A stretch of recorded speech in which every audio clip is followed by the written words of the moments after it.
Alright guys, today on the video we're going to cut up a white oak log on the sawmill, and then we're going to discuss how it was that we came about getting this sawmill. Now this is a Woodmizer LT70. Several years ago I was looking on a website, and there was a guy named, I forgot his name, but he called it Timber Green Farms, I think is what it was. And he would cut up his own lumber, and he would make it into flooring. He dried it. He had a kiln where he would dry it and he would make it into flooring, and he would go around and cut his worst trees.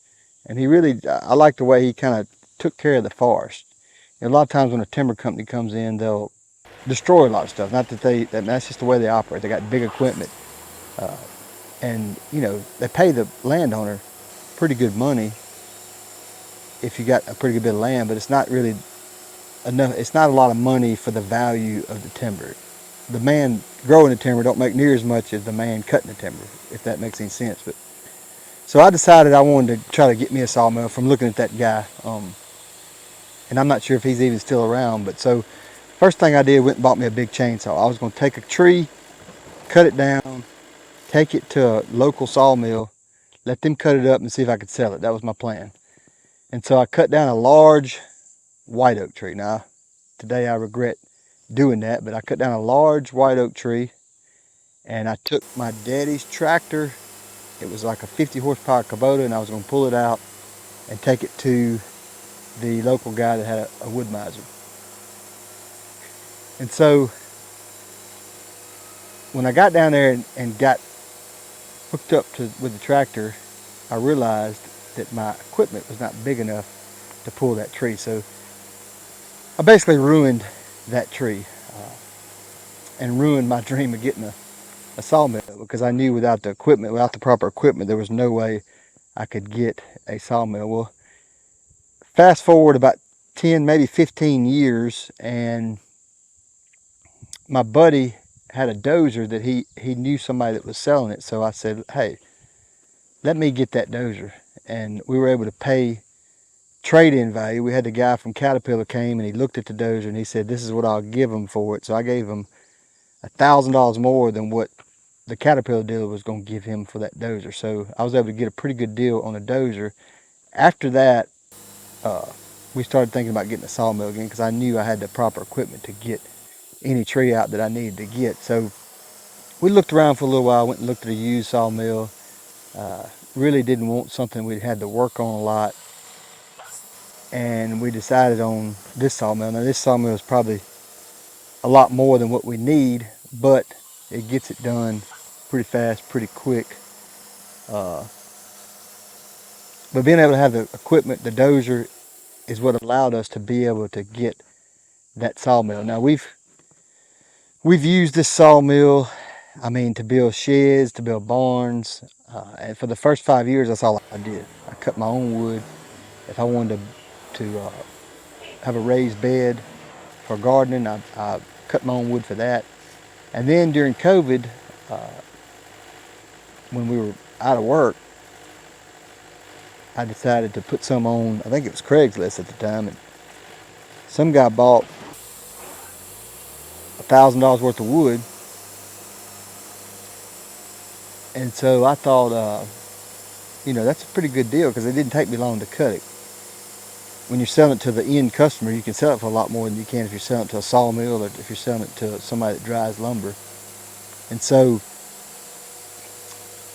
I started listing it on Craigslist, and then I found out, hey, Craigslist is not cool anymore. Nobody goes there anymore. So they told me about Facebook Marketplace, and I started listing there, and have gotten, you know, a pretty good bit of sales from it. Not a whole lot. I'm not getting rich off of it, but that's not really my goal. My goal was just to be able to salvage trees mainly. The main thing I cut when it's an oak tree is going to be trees that have been blown down. This tree that I'm cutting today was actually blown down, and we found it during turkey season when me and my son were chasing some turkeys on the other side of the creek. I saw it, and it actually still had green leaves on it, so it had just fallen from a storm. And so that tree, which I've already made, I think I made $1,000, maybe. No, I think I made $500 off that tree.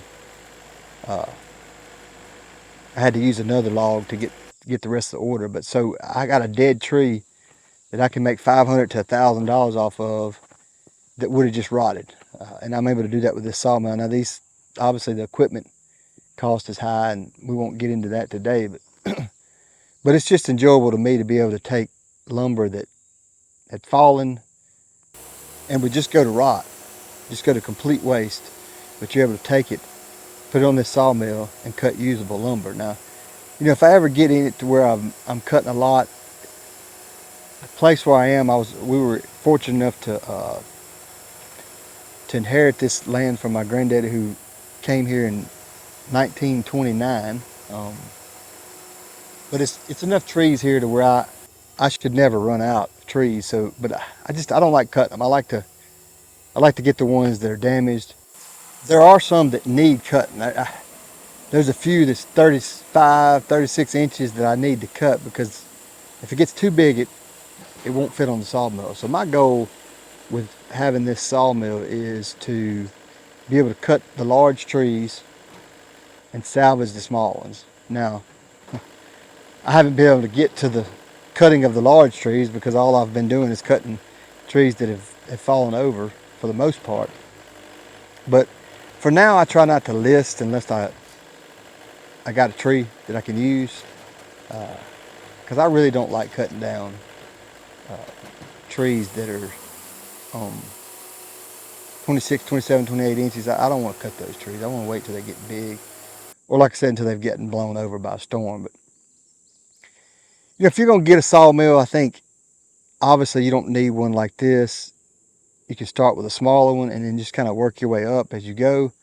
I would personally would go ahead and get the hydraulics to turn the logs. I see people on YouTube having to turn the logs by hand, and there's nothing wrong with that, and that's perfectly fine. I mean, it works good. It just, I think it speeds it up significantly by having these hydraulics. Now, if you're just going to do it for some small woodworking that you want to do, then hey, the small ones without the hydraulics are fine. And look, I've thought about getting a small one to be able to do like 30 foot beams, stuff like that, because the small ones you can stack up more rails, and you can cut as long of a beam as you need, because this one has all the wiring and hydraulics. It can only cut 20 feet, but if you get one of the smaller ones, you can cut a lot bigger tree. So that's something to consider. Are you wanting it to cut small stuff, or you want it to cut big, something longer than 20 feet? But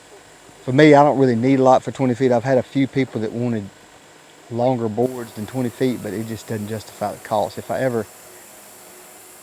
were ever to get into timber framing, where I did a lot of it, I would invest in one that would cut longer boards, because this one, you really, if you're going to be doing a lot of timber framing, you need to be able to cut longer than 20 feet if you're doing a lot of it. But for what I've done, I built a barn with this, and it worked fine. I had to move it. I had to move the log on the sawmill to get a 30-foot beam, but it worked out. But I wouldn't want to do that all the time. So if you like the content, give us a like, thumbs up, and we're going to show you what this white oak looks like after it's been cut.